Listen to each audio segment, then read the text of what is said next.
Hello friends, मैं हूं शुभम। दोस्तों, आप सभी का एक बार फिर से स्वागत है हमारी क्लास में। बच्चों, हम अपनी जो एमसीक्यू सीरीज यहां पर चला रहे हैं, ठीक है, उसी के बारे में हम आगे कंटिन्यू करने वाले हैं। दोस्तों, जैसे आपसे मैं हर एक लेक्चर में कहता हूं कि ये सीरीज आपकी one of the best MCQ series है ना। यहाँ पर हम आपको 5000 प्लस क्वेश्चन प्रोवाइड करेंगे और ये सीरीज आपकी हर एक कंपिटिटिव एग्जाम जो कि आपके आने वाले टाइम में फार्मासिस्ट के हों या ड्रग इंस्पेक्टर के हों या आपके ड्रग स्टोर कीपर के हों, ठीक है, किसी भी तरह के एग्जाम अगर वो फार्मेसी प्रोफेशन से रिलेटेड हैं तो उसके लिए ये सीरीज आपकी जो होगी वो बेनिफिशियल रहेगी।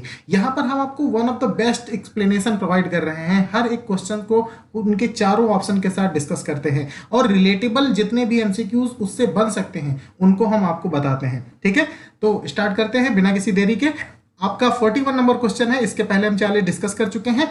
41 नंबर क्वेश्चन आपसे क्या कह रहा है कि scratching is itching because, question क्या कह रहे हैं समझिए, कि मतलब जब हमें खुजली वगैरह होती है ना, तब हम जब खुजलाते हैं, ठीक है, जब आपको ईचिंग होती है और आप उसके ऊपर खुजली करते हैं तो उससे आपको एजेस मतलब आराम मिलता है ना। तो वो आराम क्यों मिलता है, ठीक है, ये आपका क्वेश्चन है। ठीक है, स्क्रैचिंग एजेस ईचिंग बिकॉज, क्यों, है ना। तो पहला ऑप्शन है आपका इट किल्स जर्म, मतलब ये जर्म को मार देती है, खुजली करने से जर्म मर जाते हैं। ऑप्शन है आपका it suppresses the production of enzyme which causes itching, क्या कोई एंजाइम रिलीज होता है जिससे हमारी बॉडी के अंदर ईचिंग होने लगती है। देखते हैं अगला option, it removes the outer dust in the skin, क्या खुजलाने से आउटर डस्ट जो होती है स्किन की वो रिमूव होती है और जिससे हमें आराम मिलता है। अगला ऑप्शन है आपका it stimulate certain nerves which direct the brain to increase the production of antihistaminic chemical. अब देखिए, बहुत सारे बच्चे होंगे, है ना, कहेंगे इतना बड़ा ऑप्शन लिखा है मतलब यही सही होगा। तो हाँ, डेफिनेटली आप सही हैं भाई, यही सही है। लेकिन चलिए समझ लेते हैं कि भाई हमें नंबर एक चीज तो ईचिंग होती क्यों है, ठीक है, और जब होती है तो भैया स्क्रैच करते हैं, मतलब जब उसको हम खुजली करते हैं तो उससे हमें आराम क्यों मिलता है ना। तो चलिए समझते हैं। सबसे पहली बात है कि भैया ईचिंग क्यों होती है। तो ईचिंग होने का रीजन जो है वो है भैया आपका हिस्टामिन का रिलीज होना। जितना कुछ बता रहा हूं केवल वर्ड टू वर्ड आप सुनते जाइए केवल, है ना, कोई लोड नहीं लेना है आपको, आराम से बस point two point step by step हम आपको याद करवा देंगे। ठीक है, सबसे पहली बात हमने कहा कि ईचिंग होती क्यों है, तो हमने बताया साहब जो हिस्टामिन होता है हमारी बॉडी के अंदर वो रिलीज होता है। अब बात आती है हिस्टामिन रिलीज क्यों होता है, तो जब हमारी बॉडी के अंदर किसी तरह की एलर्जी आती है, एलर्जी हो जाती है, ठीक है, वो किसी भी तरह से हो सकती है, मतलब डस्ट से हो सकती है, ठीक है, या पॉलन ग्रेन वगैरह से हो जाती है, या किसी को नए इन्वायरमेंट में जाता है या धूल वगैरह वाले इन्वायरमेंट में जाता है तो वहां हो जाती है एलर्जी। ठीक है, ये कुछ भी हो सकता है। तो जैसी ही एलर्जी होगी, मतलब कि ये एलर्जन जो है ये हमारी बॉडी के अंदर आएंगे, ठीक है, हमारी बॉडी के अंदर आएंगे, ये फिर हमारी बॉडी की सेंसिटिविटी जो है अब वो क्या होगी, स्टिमुलेट हो जाएगी, है ना, सेंसेशन होगी हमारी बॉडी को। और हमारी बॉडी के अंदर भैया इम्यूनोग्लोबिन ई होती है जो कि आपकी एलर्जी से रिलेटेड इम्यूनोग्लोबिन है। याद रखिएगा, बहुत इंपॉर्टेंट क्वेश्चन है। ठीक है, सबसे पहली बात हमने आपसे क्या कहा, ईचिंग क्यों होगी, हिस्टामिन रिलीज हो रहा है। हिस्टामिन रिलीज क्यों होगा, क्योंकि बहुत सारे एलर्जेंस जो हैं, डस्ट है, पॉलन ग्रेन्स है और सारे इन्वायरमेंट फैक्टर हैं, वो सब क्या करते हैं, स्टिमुलेट कर देते हैं हमारी बॉडी के अंदर इम्यूनोग्लोबिन ई को। इम्यूनोग्लोबिन ई जो होता है ये मास्ट सेल या बेसोफिल सेल्स जो होती हैं उसके अंदर एक्चुअली हिस्टामिन जो होता है स्टोर रहता है, और इम्यूनोग्लोबिन ई जो होती हैं इसी की सरफेस पे अटैच्ड होती हैं। ठीक है, ये चारों तरफ इम्यूनोग्लोबिन ई है ना, इम्यूनोग्लोबिन ई है। अब इम्यूनोग्लोबिन ई जो है वो हमने बताया कि वो एलर्जिक जो सेंसेशन होगी उसको आइडेंटिफाई करेगा और हिस्टामिन के रिलीज करेगा। अब इम्यूनोग्लोबिन सरफेस से ये क्या होगा, डिग्रेड करवाएगा, ये जो सेल वाल है इसकी मास्ट सेल को ये ब्रेक करवाएगा और इसके अंदर का जो हिस्टामिन रिलीज हो रहा है, मतलब हिस्टामिन स्टोर है, उस हिस्टामिन को रिलीज करा देगा। कहानी समझ गए, हिस्टामिन रिलीज हो गया। अब देखिए यहां पर बात ये खत्म हो गई कि ईचिंग क्यों होती है। ठीक है, एक बार फिर से समझिए, ईचिंग क्यों हुई? क्योंकि हिस्टामिन रिलीज हुआ। हिस्टामिन रिलीज क्यों हुआ? क्योंकि एलर्जी हुई हमारी बॉडी के अंदर। एलर्जी होने से क्या हुआ? इम्यूनोग्लोबिन ई जो हमारी एंटीबॉडी होती है वो इनिशिएट हो जाएगी, है ना, वो एक्टिवेट हुई। इसके एक्टिवेशन से क्या हुआ कि ये मास्ट सेल की सरफेस को ब्रेक डाउन कर देगी, जिससे इसके अंदर जो हिस्टामिन भरा हुआ है वो बाहर आ जाएगा। और हिस्टामिन ऐसा केमिकल है जहां पर इकट्ठा होगा वहां पर इन्फ्लामेशन, ठीक है, इन्फ्लामेशन होगा, ठीक है, रेडनेस हो जाएगी, ईचिंग हो जाएगी, ये सारे सिम्टम्स जो होंगे वो प्रोड्यूस होंगे। क्लियर है? अब बात आती है कि भाई जहां पे इन्फ्लामेशन होती है, रेडनेस होती है, ईचिंग होती है, अगर हम वहां पे स्क्रैच करते हैं, है ना, खुजलाते हैं, तो आखिर आपको आराम कैसे मिलता है? तो देखिए भैया, ये ऑप्शन आपका क्या कह रहा है? इट स्टिमुलेट, मतलब जो खुजली करना आपका होता है, जो खुजलाते हैं आप, वो क्या करता है? It stimulate certain nerves which direct the brain to increase the production of antihistaminic chemical. देखिए यहां पर हिस्टामिन रिलीज हो रहा था, है ना, हिस्टामिन रिलीज होने से हमें इचिंग हो रही थी, लेकिन जब हम खुजली कर रहे हैं तो जो वहां की नर्व सेल्स होती हैं वो ब्रेन को मैसेज करती हैं कि भैया एंटीहिस्टामिनिक का प्रोडक्शन कीजिए। क्यों? क्योंकि हमारे यहाँ सरफेस पे इचिंग हो रही है। क्यों हो रही है? क्योंकि हिस्टामिन रिलीज हो चुका है। तो हिस्टामिन को काउंटर कौन करेगा? एंटीहिस्टामिन। तो सीधी सी बात है कि भैया आप जो खुजली करते हैं वो खुजली मैसेज करती है ब्रेन को कि एंटीहिस्टामिन रिलीज कीजिए, जिससे यहाँ पर जो ईचिंग हो रही, इन्फ्लामेशन हुआ है, उसमें आराम मिल सके। ठीक है, और एंटीहिस्टामिन जो होता है वो जब भैया रिलीज होता है तो ये सारी चीजें जो होती हैं खत्म हो जाती हैं और हमको स्क्रैच करने से आराम मिल जाता है। तो मतलब हर एक बॉडी के अंदर देखिए, किसी को पता नहीं होता है कि स्क्रैच करेंगे तो ऐसा ऐसा ऐसा कुछ होगा, है ना, लेकिन फिर भी उसके बेसिक फिजियोलॉजी देखिए क्या है ना, किसी इंसान को नहीं पता होता है, लेकिन जहां पे ईचिंग होती है वहां पे वो खुजली करने लगता है। ठीक है, तो नेचर ने यार बहुत अच्छा हम लोगों को बनाया है। जो सिस्टम को जानता है उसका भी लीवर डाइजेशन कर रहा है, और जो सिस्टम को नहीं जानता है उसका भी परफेक्टली काम कर रहा है। ठीक है, चलिए अगला क्वेश्चन है हमारा।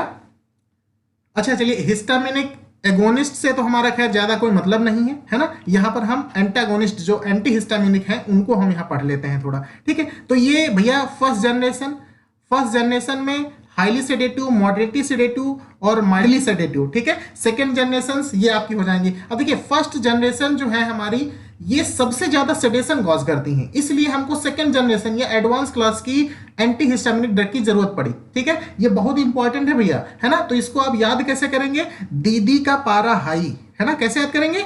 दीदी का पारा हाई, हाईली सेडेटिव। ठीक है, डाइफेनहाइड्रामिन, डाइमेनहाइड्रिनेट, प्रोमेथाजिन, हाइड्रोक्सीजिन। जो कुछ इंपॉर्टेंट क्वेश्चन है मैं आपको एक साथ डिस्कस करते चल रहा हूं। ठीक है, हाइड्रोक्सीजिन। अगला मॉडरेटली सेडेटिव, मॉडरेटली मतलब न कम सेडेशन करेंगी न ज्यादा करेंगी। ठीक है, हाईली वाले से कम करेंगी, और ये माइल्डली जो सेडेटिव है इससे कम करेंगी, तो इससे सॉरी ज्यादा करेंगी। ठीक है, तो इसमें कौन कौन से हैं? फिजिक्स, केमिस्ट्री, मैथ सब आसान। ठीक है, फिजिक्स, केमिस्ट्री, मैथ सब आसान। तो आपको कैसे करना है? फेनिरामिन, फिजिक्स, केमिस्ट्री, साइप्रोहेप्टेडिन, मैक्लीजिन, सिनारिजिन। ठीक है, ये मॉडरेटली सेडेटिव हो गई। यहां पर हमने बताया कि दीदी का पारा हाई है ना, दीदी का पारा क्या है? हाई है ना, दीदी का पारा हाई। ठीक है, यहां पे फिजिक्स, केमिस्ट्री, मैथ ही पढ़ लीजिए, केवल सिनारिजिन ना याद कर जी, है ना। तो ये आप फेनेरामिन, साइप्रोहेप्टेडिन, मैक्लोजिन या सिनारिजिन दोनों याद कर सकते हैं सी से यहां पे, है ना। PCM, physics, chemistry, math. और माइल्डली सेडेटिव जो है, ये देखिए यहां पर क्या था? यहां फेनिरामिन था तो यहां क्लोरफेनिरामिन हो गया। यहां पर क्या था? ट्राइप्रोलिडीन, क्लेमेस्टीन और डेक्सक्लोरफेनिरामिन। ठीक है, फेनिरामिन से दो ड्रग यहां आ गई, क्लोरफेनिरामिन और डेक्सक्लोरफेनिरामिन, और तीसरी है ट्राइप्लोनिडीन, क्लेमेस्टीन।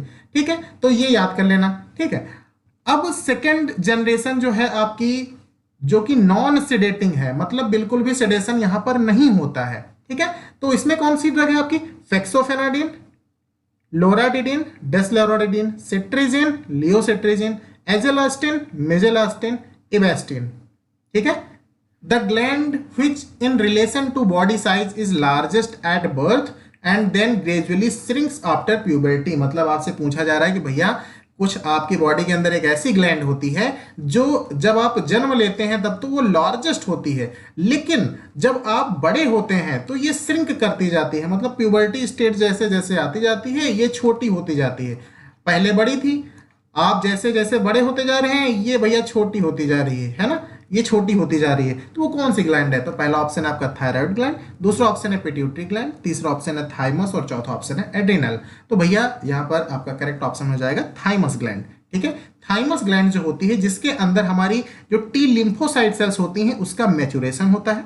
ठीक है, क्या होता है? मैच्योरेशन होता है ना, थाइमस ग्लैंड। ठीक है, इसी के बेसिस पे तो हम इनको टी सेल्स बोलते हैं, जो हमारी WBC सेल्स होती हैं। ठीक है, उनका मैच्योरेशन जो इनके अंदर हो गया उनको हम बोलेंगे टी सेल, और जिनका बी सेल्स बोलते हैं वो बेसोफिल के अंदर उनका मैच्योरेशन होता है ना, इसलिए उनको हम बी सेल्स बोलने लगते हैं। ठीक है, तो ये हो गया आपका थाइमस। ये ग्लैंड जो होती है आपके बर्थ पे बहुत बड़ी होती है, इसके बाद में ये छोटी होती चली जाती है। काम क्या होता है? टी लिम्फोसाइट सेल्स का इनके अंदर मैच्योरेशन होता है। ठीक है, मतलब मैच्योर्ड होती हैं। ओके, अब यहाँ पर अगर हम दूसरी ग्लैंड्स की बात करते हैं तो देख लीजिए यहाँ पर एक डायग्राम आपको दिया गया है ना। आपसे पूछा जाता है कि भैया पीनियल ग्लैंड जो होता है मटर के दाने की छोटी सी एकदम होती है ग्लैंड, ब्रेन के अंदर होती है, ये पीनियल ग्लैंड आपकी होती है। ठीक है, पीनियल ग्लैंड से नीचे आपकी हाइपोथैलेमस होती है। हाइपोथैलेमस के बारे में एक इंपॉर्टेंट चीज याद रखेंगे आप लोग, क्या कि इसको हम मास्टर ऑफ मास्टर ग्लैंड बोलते हैं। ठीक है, मास्टर ऑफ मास्टर ग्लैंड बोलते हैं इसको। बहुत इंपॉर्टेंट क्वेश्चन है, कई बार पूछा गया है आप लोगों से, तो मास्टर ऑफ मास्टर ग्लैंड इसको हम बोलते हैं।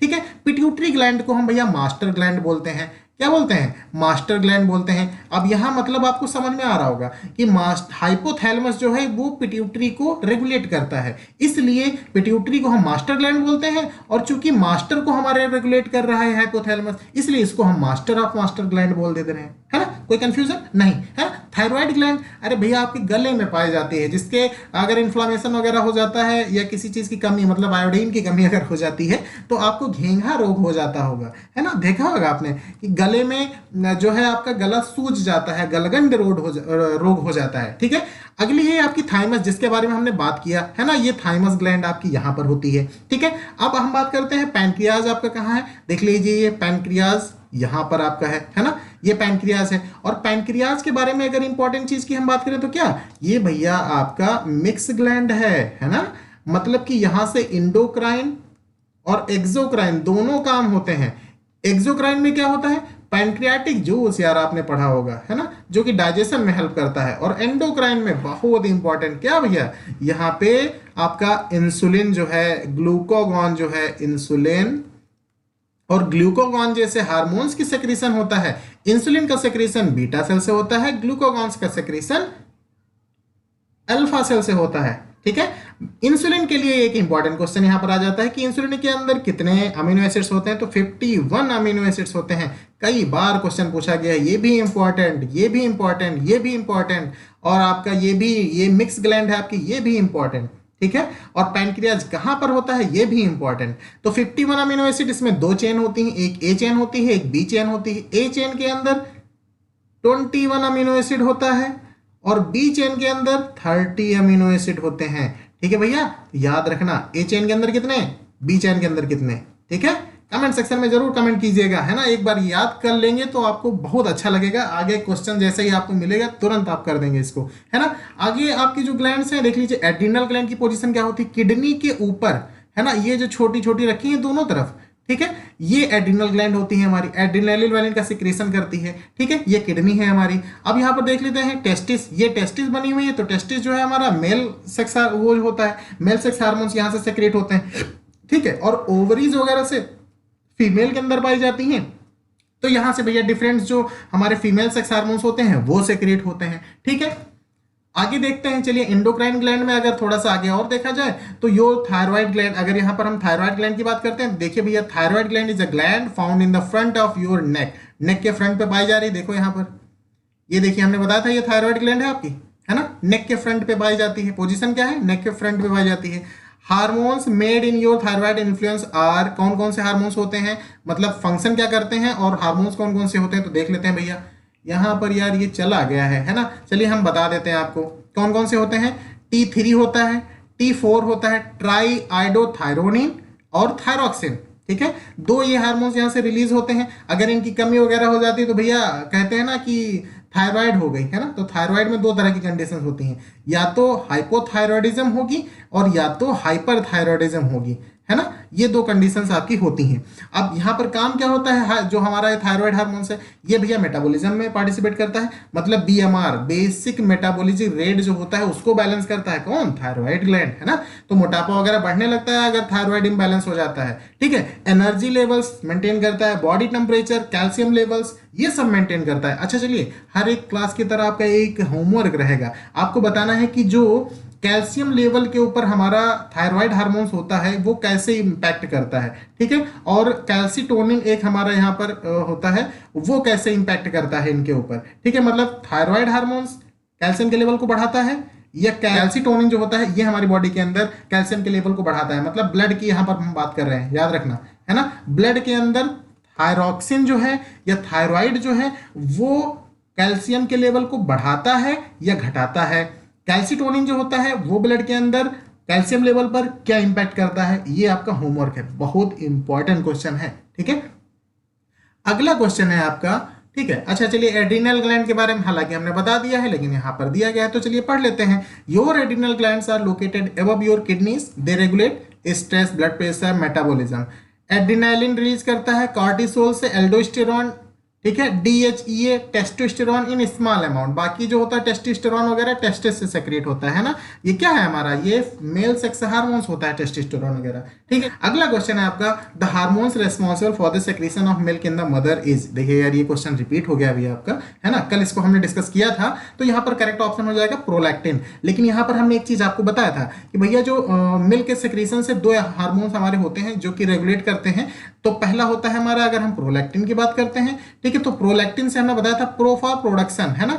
अगर पूछा जाए कि दूध का प्रोडक्शन कौन करता है, मिल्क का प्रोडक्शन मदर के अंदर कौन करता है, तो प्रोलैक्टिन करता है। अगर पूछा जाए कि इजेक्शन कौन करता है ना, तो ऑक्सीटोसिन करता है, ठीक है। ऑक्सीटोसिन को हम इजी बर्थ हार्मोन भी बोलते हैं, याद रखिए। ऑक्सीटोसिन जो होता है ये मिल्क इजेक्शन करवाता है, ठीक है, और प्रोडक्शन कौन करवा रहा है, ये भैया आपका कौन करवाता है, ये प्रोलैक्टिन करवाता है, प्रोलैक्टिन, है ना। प्रोडक्शन की बात की जाए, सेक्रीशन की बात की जाए, तो ये यहाँ पर ऑप्शन करेक्ट हो जाएगा प्रोलैक्टिन, ठीक है, कंफ्यूज मत होना, है ना। जैसे ये मेमोरी ग्लैंड है, तो मेमोरी ग्लैंड के अंदर दूध भरा हुआ है, तो ये दूध किसने बनाया, ये बनाया प्रोलैक्टिन ने, ठीक है। इस दूध को बाहर निकालना है, ये कौन करेगा, ये करेगा ऑक्सीटोसिन, मतलब कि इन सेल्स को पुश करता है और मिल्क के इजेक्शन ऊज आउट करता है ना, इजेक्शन को प्रमोट करता है, ठीक है। अगला क्वेश्चन है आपका, cancer chemotherapy can be curative in all of the following disseminated neoplasm except, मतलब क्वेश्चन पूछा गया है कि कैंसर कीमोथेरेपी जो होती है वो सभी कंडीशंस में क्यूरेटिव है, मतलब उससे हम कैंसर को ट्रीट कर सकते हैं,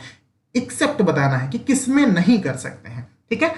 तो Hawkins disease, choriocarcinoma, colonic cancer, testicular cancer, तो यहां पर आपका करेक्ट ऑप्शन हो जाएगा कोलोनिक कैंसर जो होता है उसके अंदर हम कैंसर कीमोथेरेपी जो होता है वो क्यूरेटिव नहीं होता है, ठीक है। कोलोनिक कैंसर के केस में वहां पर surgery one of the best option होता है, ठीक है। अगला क्वेश्चन है आपका 45, the first tranquilliser of phenothiazine group of compound is, आपको बताना है कि फर्स्ट ट्रैंकुलाइजर फिनोथियाजिन ग्रुप का कौन सा है, ठीक है। फिनोथियाजिन, थियाजिन, थियाजिन, ऑप्शन देखो, प्रोक्लोरपेराजिन, थायोथिक्सेन, हेलोपेरिडोल, क्लोरप्रोमाजिन, प्रोमाजिन, है ना, थियाजिन, जीन जीन मिला लो, करेक्ट आंसर कर दो, ठीक है। तो यहां पर हो जाएगा आपका क्या ऑप्शन, क्लोरप्रोमाजिन, ठीक है। अगला क्वेश्चन है आपका, what is the main function of insulin. देखिए हम यहाँ पर एक्चुअली वीडियो बहुत लंबी हो जाती है तो थोड़ा सा जल्दी जल्दी कर रहे हैं, है ना, लेकिन चलिए जो क्वेश्चन जहाँ पे एक्सप्लेन करने वाला होगा, है ना, जो बहुत अच्छा होगा उसको मैं एक्सप्लेन करूंगा जरूर, ठीक है। What is the main function of insulin in the human body, आपको बताना है कि ह्यूमन बॉडी के अंदर जो इंसुलिन, जिसको भी हमने डिस्कस किया था, क्या लल्लन टॉप क्वेश्चन कौन से, 51 अमीनो एसिड, ए चेन बी चेन, ए चेन में 21 अमीनो एसिड, बी चेन में 30 अमीनो एसिड, ठीक है। कहां से रिलीज होगा insulin, beta cells of Langerhans pancreas से, ठीक है, इतना कंफर्म हो गया। अब what is the main function of insulin, insulin का मेन फंक्शन क्या है, ये हमको पता है कि ये भैया हमारे अंदर ब्लड ग्लूकोज लेवल जो होता है उसको कंट्रोल करता है, ब्लड ग्लूकोज लेवल को कंट्रोल करता है, ठीक है। अब देखिए ऑप्शन, मेंटेन ब्लड प्रेशर, ये ब्लड प्रेशर को मेंटेन करता है, अरे ना भैया, फिर एड्रेनालिन नॉर एड्रेनालिन वगैरह क्या करेंगे, ये नहीं होगा आपका। To help in digestion of food, अरे नहीं भाई, तो गैस्ट्रिक जूस वगैरह क्या करेगा, है ना, पैनकेटिक जूस रिलीज होता है वहां से, तो वो हेल्प डाइजेशन में करता है, इंसुलिन का डाइजेशन से कोई रोल नहीं है। ठीक है, अगला है आपका, तो ये भी नहीं होगा। अगला है control the level of sugar in the body and produce hypoglycaemic effect. देखिए भैया, ऑप्शन जिसने बनाया बहुत क्रिएटिव इंसान था, है ना। जनरली क्या होता है, control the blood glucose level बताया जाता है, यहां पर इन्होंने क्या किया, control the level of sugar in the body and produces कैसा इफेक्ट, हाइपोग्लाइसेमिक इफेक्ट प्रोड्यूस करता है। मतलब कि आपके ब्लड ग्लूकोज लेवल को ये क्या करता है, कम करता है। हाइपोग्लाइसेमिक मतलब यही हुआ। अगला ऑप्शन क्या कह रहा है, control the level of sugar in the body, मतलब कि शुगर लेवल को बॉडी के अंदर कंट्रोल करता है, कैसे, प्रोड्यूसेस हाइपरग्लाइसेमिक इफेक्ट, मतलब कि आपके बॉडी के अंदर ब्लड ग्लूकोज लेवल को क्या करता है, ये बढ़ाता है। अब आप बताइए करेक्ट ऑप्शन क्या है। देखो भैया, इंसुलिन आपने देखा होगा जिनकी शुगर इंक्रीज करती है ना, ज्यादा दिमाग नहीं लगाना, जिनके कहते हैं कि हमें शुगर हो गई, तो शुगर होने का मतलब क्या है, शुगर लेवल जो हमारा नॉर्मल 140 जो होता है ना, उससे ज्यादा जब हो जाता है, ठीक है, ब्लड के अंदर ग्लूकोज की मात्रा, तो बोलते हैं कि इनको शुगर हो गई, है ना। तो शुगर हो गई तो उस कंडीशन में जिनमें ज्यादा सीवियरिटी आ जाती है वो इंसुलिन के इंजेक्शन वगैरह लेते हैं। ठीक है, इंसुलिन इंजेक्शन लेते हैं। तो इंसुलिन इंजेक्शन क्यों ले रहे हैं, क्योंकि ब्लड ग्लूकोज लेवल हाई हो गया। अब ब्लड ग्लूकोज लेवल हाई हो गया है, तो ये कौन सा इफेक्ट है, इंसुलिन, इंसुलिन कैसा इफेक्ट प्रोड्यूस करेगा, ब्लड ग्लूकोज लेवल को कम करेगा, मतलब हाइपोग्लाइसेमिक इफेक्ट प्रोड्यूस करेगा। तो कई बार आपसे क्वेश्चन पूछा जाता है क्या, कि भैया इंसुलिन जो होता है ये हाइपोग्लाइसेमिक होता है या हाइपरग्लाइसेमिक होता है, तो इंसुलिन जो होता है ये हाइपोग्लाइसेमिक होता है, मतलब जहां जाएगा वहां पे ब्लड के ग्लूकोज लेवल को कम करेगा। ठीक है, और अगर ग्लूकोगॉन पूछा जाए तो ग्लूकोगॉन जो होता है ये हाइपरग्लाइसेमिक होता है। क्या होता है, हाइपरग्लाइसेमिक, मतलब कि ब्लड के ग्लूकोज लेवल को बढ़ाएगा। समझ में आई बात। चलिए एक बार अगर जैसे नहीं समझ में आ रहा है तो दोबारा से फिर से इसको स्किप करके देख लीजिए, मतलब बैक करके देख सकते हैं आप, है ना। अगला क्वेश्चन है आपका, विच ऑफ द फॉलोइंग, बहुत इंपॉर्टेंट क्वेश्चन है दोस्त, बहुत इंपॉर्टेंट है ना। When taken by pregnant women, आपको बताना है कि नीचे से कौन सी अगर प्रेग्नेंट वोमेन के द्वारा लिया जाए, is found to be the cause of deformed children, मतलब कि कोई ना कोई एबनॉर्मलिटी, डिफॉर्मेशन, ठीक है, कोई चीज जो बच्चे के अंदर होगी वो अल्टर कर जाएगी। मतलब कि प्रेग्नेंट वुमेन है, अगर उसने कोई दवा नीचे जो लिखी हुई है चार आपकी, उसमें से अगर कोई ले लेता है तो उसके जो बच्चा है कोख में उसके ऊपर डिफॉर्मेशन वाली एबनॉर्मलिटीज देखने को मिलती हैं। ठीक है, तो यहां पर आप देख सकते हैं पहला ऑप्शन आपका ग्लिसरॉल है, दूसरा ऑप्शन जाइलिडीन है, तीसरा ऑप्शन थैलिडोमाइड है और चौथा ऑप्शन नन ऑफ दीज है। तो भैया आंख मूंद के थैलिडोमाइड मार दीजिए, ये जो कहलाता है ना ये फोकोमेलिया बोलते हैं इसको। ठीक है, फर्स्ट टाइम ये टेरेटोजेनिक ड्रग है थैलिडोमाइड आपकी। टेरेटोजेनिक ड्रग क्या होती हैं, टेरेटोजेनिक ड्रग ऐसी ड्रग्स होती हैं जो माता खा ले, है ना, माता जी खा रही हैं, अगर माता जी जो है वो मतलब कि प्रेगनेंसी है तो बच्चे के ऊपर निगेटिव इंपैक्ट करती हैं, इनको हम बोलते हैं क्या, इनको हम बोलते हैं टेरेटोजेनिक ड्रग। ठीक है, जो भ्रूण को नुकसान पहुंचाती हैं उनको बोलते हैं हम टेरेटोजेनिक ड्रग। और यहां थैलिडोमाइड दी गई है, थैलिडोमाइड फोकोमेलिया कॉज करती है। फोकोमेलिया कैसी होती है भैया, ये देखिए हाथ बच्चे के बहुत छोटे छोटे हैं, पैर भी छोटे छोटे होते हैं, है ना, तो फोर लिम्ब जो होता है वो डिफॉर्मेशन देता है, मतलब कि हाथ और पैर जो होते हैं वो विकसित नहीं हो पाते हैं, इसी को हम बोलते हैं क्या, फोकोमेलिया, जो कि थैलिडोमाइड की एबनॉर्मलिटी होती है। अगर कोई प्रेग्नेंट औरत खा लेती है तो भैया बच्चे को फोकोमेलिया के चांसेस रहते हैं, और ये टेरेटोजेनिक ड्रग्स कहलाती हैं। जितनी भी ड्रग्स भ्रूण के ऊपर नेगेटिव इंपैक्ट डालती हैं उनको हम क्या बोलते हैं, टेरेटोजेनिक ड्रग्स। ठीक है, अगला क्वेश्चन है आपका सैलाइन परगेटिव इज, आपको बताना है कि सैलाइन परगेटिव क्या होते हैं। तो भैया सैलाइन परगेटिव मैग्नीशियम सल्फेट, है ना, जितने भी मैग्नीशियम साल्ट्स होते हैं ये सैलाइन परगेटिव होते हैं। एक्चुअली ये होते क्या हैं भैया, है ना, तो देखिए ये ऐसी ड्रग्स होती हैं जो हम कॉन्स्टिपेशन जब शिकार हो जाते हैं कॉन्स्टिपेशन के, है ना, तब हम लेते हैं। इसकी एक डिटेल्ड वीडियो हमारे यहाँ आप देख सकते हैं, लैक्सेटिव क्लास करके आपकी पड़ी होगी, जिसमें हमने जो डॉक्टर सहगल हैं उनकी सहायता से आपको समझाया कि भैया परगेटिव, लैक्सेटिव और कैथरेटिक्स ये तीनों चीजें क्या होती हैं, है ना। बहुत मजेदार एग्जाम्पल वहां पर दिया है डॉक्टर सहगल का, है ना, जिसमें आपने देखा होगा सबसे पहली जो वीडियो आई थी वो डॉक्टर सहगल वाली, है ना, कि पानी पानी कर देता है। तो वो चीजें इसमें दी गई हैं, बहुत अच्छा वीडियो है, आप देखिए एक बार, आपको रट जाएगा ये, ठीक है। तो सैलाइन परगेटिव कौन सा हो गया आपका, मैग्नीशियम सल्फेट। अगर हम बात करते हैं यहाँ पर एक और इंपॉर्टेंट क्वेश्चन पूछा जाता है, वो होते हैं कि आपकी स्टिमुलेंट परगेटिव क्या होते हैं, है ना। स्टिमुलेंट परगेटिव क्या होते हैं, तो देख लीजिए, जैसे फिनोफ्थिलीन यहाँ पर दिया गया है ना, फिनोफ्थिलीन है, कैस्टर ऑयल है, ये सारे क्या है, स्टिमुलेंट परगेटिव हैं। एक और ड्रग आती है बीसाकोडिल, है ना, बीसाकोडिल, ये भी आपकी क्या है, स्टिमुलेंट परगेटिव है, ठीक है। ऑस्मोटिक परगेटिव भी मैग्नीशियम सल्फेट वगैरह की इसमें आते हैं, ठीक है। और अगर हम बात करें कि कैस्टर ऑयल से एक और इंपॉर्टेंट क्वेश्चन पूछा जाता है कि भैया ये कैसा आपका स्टिमुलेंट परगेटिव है, तो ये वहां पर ऑप्शन होते हैं आपके कि वोलाटाइल होता है या फिक्स्ड ऑयल होता है, तो ये फिक्स्ड ऑयल होता है, ठीक है। तो ये एक इंपॉर्टेंट क्वेश्चन इससे पूछा जा सकता है। दूसरा एक और यहां से परगेटिव और लैक्सेटिव से क्वेश्चन पूछा जाता है कि स्टूल सॉफ्टनर कौन सी ड्रग होती है आपकी, है ना, कि जो स्टूल को सॉफ्ट करती है, ठीक है। तो वो होती है आपकी कौन सी, DOSS, ठीक है, बोलते हैं डॉकोसेट्स, क्या बोलते हैं, डाकोसेट्स, ठीक है। इसको हम DOSS के नाम से जानते हैं, ठीक है। और एक ड्रग होती है आपकी कौन सी, लिक्विड पैराफिन, है ना, इससे तो आप लोग बहुत ज्यादा आइडेंटिफाइड हो गए, ठीक है। तो लिक्विड पैराफिन जो होती है ये भी भैया आपका क्या होता है, ये भी स्टूल सॉफ्टनर होता है, ठीक है। डायरेक्ट क्वेश्चन पूछे जाते हैं इन पे, तो जो जो क्वेश्चन पूछने वाले हैं, जो बन सकते हैं, वो हम पूरे क्वेश्चन यहाँ पर बताने की पूरी कोशिश कर रहे हैं अपनी। अगला क्वेश्चन आप, पेनिसिलिनेज रेजिस्टेंट पेनिसिलिन इज, आपको बताना है कि पेनिसिलिनेज रेजिस्टेंट पेनिसिलिन कौन सी है। पहला ऑप्शन है एमोक्सिसिलिन, दूसरा ऑप्शन है एम्पिसिलिन, तीसरा ऑप्शन है पेनिसिलिन वी, और चौथा ऑप्शन है मेथिसिलिन। भैया करेक्ट ऑप्शन है मेथिसिलिन। आपने याद किया होगा क्या, CODMN, कॉड मैन, है ना, क्या code man, cloxacillin, oxacillin, cloxacillin, oxacillin, dicloxacillin, methicillin, nafcillin, ठीक है। क्या फिर से, क्लोक्सासिलिन, ऑक्सासिलिन, डाइक्लोक्सासिलिन, मेथिसिलिन, नेफिसिलिन।